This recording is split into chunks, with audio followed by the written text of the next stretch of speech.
Bismillahirrahmanirrahim. Assalamualaikum warahmatullahi wabarakatuh. Alhamdulillahirabbil alamin wa bihi nasta'in ala umurid dunya waddin. Wassalatu wassalamu ala asrafil anbiya'i wal mursalin wa ala alihi wa sahbihi ajma'in, amma ba'du. Yang pertama-tama marilah kita panjatkan rasa syukur kita kepada Allah Subhanahu wa taala, yang dimana atas berkat rahmat dan hidayahnya lah kita dapat berkumpul secara virtual ini. Salawat serta salam semoga selalu tercurahkan kepada junjungan kita, suri tauladan kita, kekasih kita, baginda besar Nabi Muhammad Sallallahu Alaihi Wasallam, yang dimana atas berkat perjuangan beliaulah hingga kita merasakan nikmat Islam, nikmat iman hingga sekarang ini.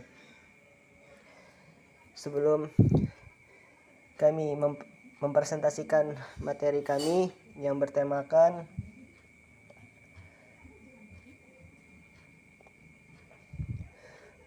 keterampilan dasar mengajar, yang insya Allah kami akan memfokuskan kepada mengajar kelompok kecil dan mengelola diskusi. Kami dari Universitas Islam Negeri Sultan Haji Muhammad Idris, Kalimantan Timur, yang beranggotakan Ahmad Riki Setiawan, kemudian ada rekan-rekan saya yang bernama Amirah Sahda, kemudian ada Eman Nurliana, kemudian ada Muhammad Rizki, kemudian ada Toha Mustafa, kemudian ada Zarina Ayu Wanuri. Kami dari Prodi Ilmu Al-Quran dan Tafsir semester 5, mata kuliah praktikum mengajar, yang dimana dosen pengampu kami bernama Bapak Rifai Beta, SPD, SPSI, MIKOM. Kemudian untuk mempersingkat waktu, saya serahkan kepada rekan saya Eman Nurliana yang insya Allah akan membawakan materi yang pertama. Kepada Eman Nurliana dipersilahkan. Bismillahirrahmanirrahim. Assalamualaikum warahmatullahi wabarakatuh. Baiklah, langsung saja kita ke materi yang pertama, yakni mengenai keterampilan mengajar kelompok kecil dan perorangan.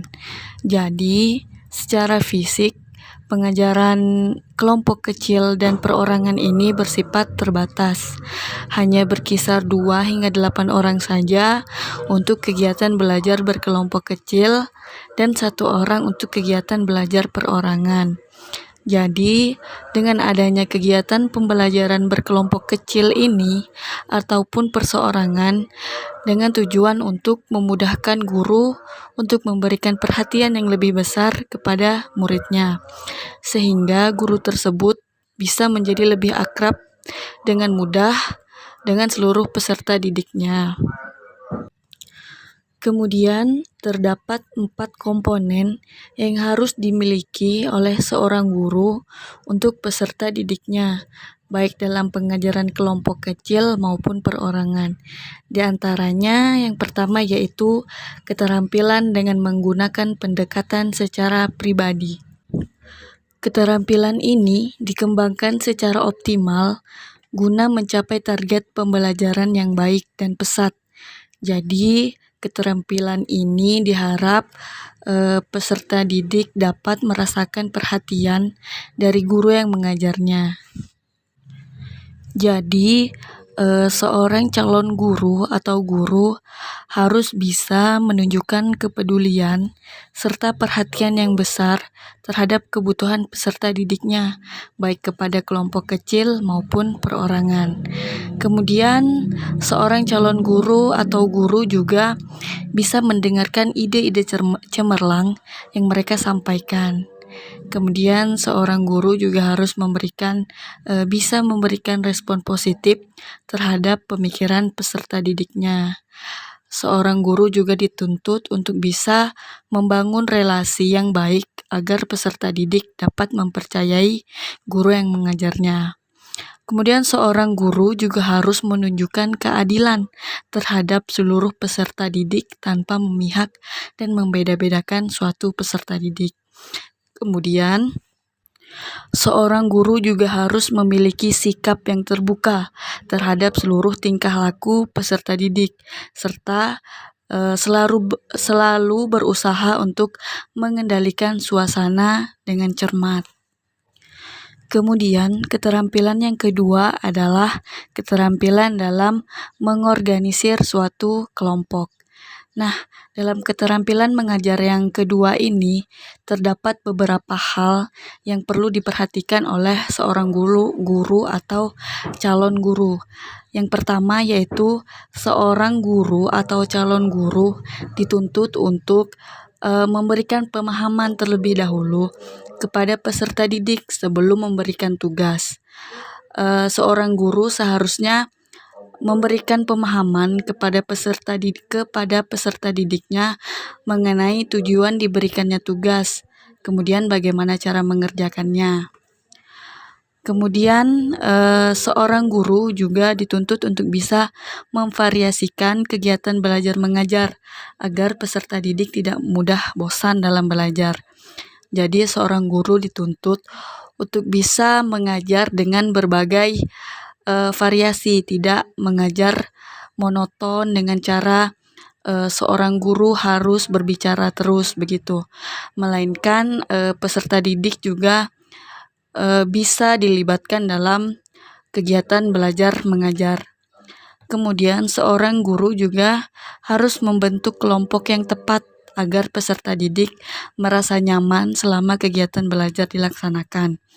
Karena saat peserta didik merasakan kenyamanan, maka konsentrasi dari peserta didik akan lebih meningkat sehingga pembelajaran bisa dilaksanakan dengan mudah dan bisa berjalan dengan efektif.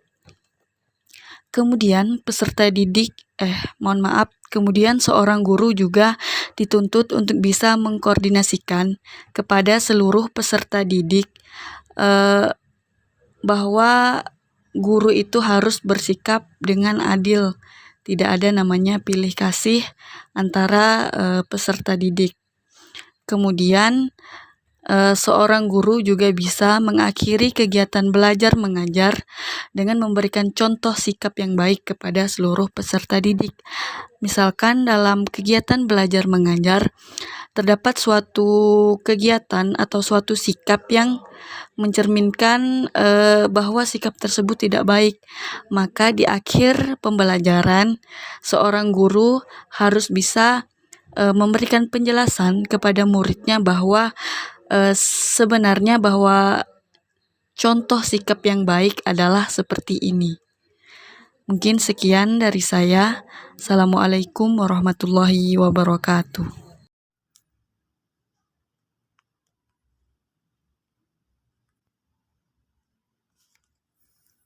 Keterampilan membimbing dan memudahkan pembelajaran. Keterampilan ini digunakan agar peserta didik dapat belajar dengan keadaan nyaman dan tidak merasa kesulitan dalam menangkap ilmu yang diberikan oleh guru. Oleh karena itu, hal yang harus dilakukan oleh guru sebagai tenaga pendidik yaitu: 1. Memberikan dorongan yang sesuai dengan peserta didik dalam bentuk kualitas maupun kuantitas. 2. Meningkatkan sikap tanggap dan kepedulian yang tinggi seorang guru terhadap peserta didiknya baik secara perorangan maupun keseluruhan sehingga pembelajaran dapat berjalan dengan baik. Yang selanjutnya yaitu keterampilan dan merencanakan kegiatan belajar mengajar. Keterampilan ini berhubungan dengan kurikulum serta pengembangannya.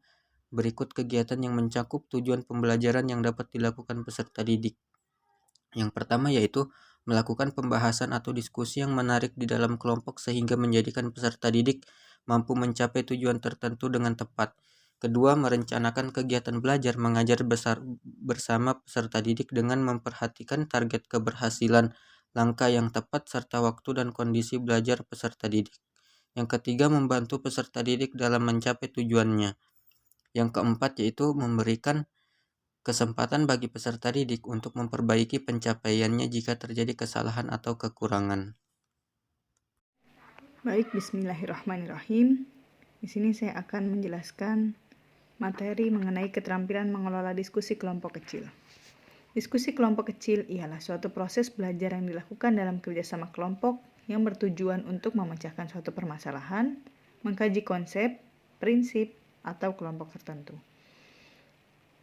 Sementara pengelolaan kelas merupakan kemampuan guru dalam menciptakan suasana kelas yang aktif namun tetap kondusif, dan bila terjadi permasalahan di kelas, maka guru dapat menyelesaikannya dengan cara yang baik. Pengelolaan kelas berkaitan juga dengan upaya yang dilakukan dalam menciptakan dan mengelola kelas agar tertib dan tertata dengan baik.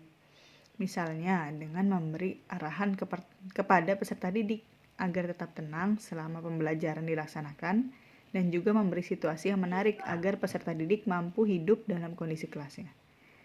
Tujuan umum pengelolaan kelas adalah menyediakan dan menggunakan fasilitas kelas yang bermacam-macam, guna mengarahkan peserta didik agar dapat mencapai target pembelajaran yang baik. Sedangkan tujuan khusus dari pengelolaan kelas yaitu mengembangkan kemampuan peserta didik dalam menggunakan alat-alat belajar, menyediakan kondisi yang menyenangkan untuk peserta didik, serta membantu peserta didik dalam meraih hasil yang ingin dicapainya. Jadi begitu penting peran diskusi kelompok kecil ini supaya peserta didik mampu mengeksplorasi dirinya dengan luas dan tidak terbatas, tanpa adanya tekanan dan juga tanpa adanya paksaan. Dan kita sebagai tenaga pengajar atau pendidik diharuskan mampu untuk mendorong atau memberi motivasi kepada peserta didik dan juga membantu mereka untuk mencapai cita-cita yang mereka impikan. Mungkin sekian materi yang dapat saya sampaikan. Selanjutnya akan dilanjutkan ke pemateri yang berikutnya. Bismillahirrahmanirrahim. Berikut pendekatan keterampilan dalam mengelola diskusi kelas. 1. Pendekatan kekuasaan, di mana seorang guru harus mampu memiliki kekuasaan dalam membuat aturan di dalam kelas, yang bertujuan untuk mendisiplinkan seluruh peserta didik. Melalui kekuasaan yang dimiliki oleh guru, jika peserta didik melakukan kesalahan terhadap aturan yang ada, maka guru berhak memberikan hukuman terhadap peserta didik yang telah melanggar aturan tersebut. Kemudian yang kedua, pendekatan pengajaran. Perencanaan guru dalam memberi warna terhadap proses belajar mengajar dapat menjadi upaya pencegahan apabila terdapat tingkah laku peserta didik yang kurang baik. Nah, maka dari itu diperlukannya pendekatan ini sebagai upaya pencegahan. Kemudian yang ketiga, pendekatan kelas kelompok. Dalam pendekatan ini, guru harus mampu menciptakan suasana kelas yang kondusif atau suasana kelas yang tenang dan menyenangkan agar peserta didik tidak jenuh ketika pembelajaran berlangsung. Dalam diskusi kelompok, guru dapat memberikan bimbingan terhadap peserta didik serta mengkondisikan kelas agar tetap kondusif atau nyaman. Kemudian yang terakhir yaitu pendekatan ancaman. Pendekatan ini dilakukan untuk mengontrol tingkah laku peserta didik, yaitu dengan cara memberi ancaman apabila dirasa peserta didik akan melanggar aturan yang ada di dalam kelas. Bismillahirrahmanirrahim. Kemudian saya akan melanjutkan materi yang selanjutnya dari pendekatan keterampilan dalam mengelola diskusi kelas. Kemudian yang kelima yaitu pendekatan resep. Pendekatan resep dilakukan dengan memberikan daftar yang dapat menggambarkan kegiatan yang harus dilakukan guru selama proses pembelajaran berlangsung. Dalam daftar berisi langkah-langkah kegiatan. Peran guru dalam pendekatan ini hanyalah mengikuti petunjuk seperti yang tertulis di dalam resep. Kemudian selanjutnya itu pendekatan perubahan tingkah laku. Pendekatan ini didasarkan pada pandangan psikologi behaviorisme. Untuk itu, dalam pendekatan ini harus memberikan penghargaan sebagai bentuk apresiasi kepada peserta didik yang berperilaku baik dan memberi hukuman bagi peserta didik yang melanggar aturan di dalam kelas. Kemudian yang ketujuh, pendekatan kebebasan. Peserta didik memiliki kesempatan untuk bebas berpendapat dan bertanya di dalam kelas dengan tetap mewajibkan peserta didik untuk saling menghargai satu sama lain. Kemudian yang kedelapan ialah pendekatan sosio-emosional. Pendekatan ini akan tercapai apabila adanya hubungan yang baik di dalam kelas, baik antara tenaga pendidik maupun peserta didik. Dalam hal ini, guru menjadi contoh dan panutan bagi para peserta didiknya. Tindakan pengelolaan kelas akan efektif apabila guru dapat mengidentifikasi dengan tepat atas permasalahan yang sering dihadapi dalam kelas dan memilih strategi penanggulangan yang tepat pula. Tindakan yang dapat diambil oleh guru tersebut antara lain beberapa pencegahan, korektif atau tindakan, dan kuratif atau penanggulangan menyesuaikan dengan masalah yang terjadi. Mungkin itu saja dari kelompok kami. Mohon maaf bila ada salah kata. Sekian dari kelompok kami. Assalamualaikum warahmatullahi wabarakatuh.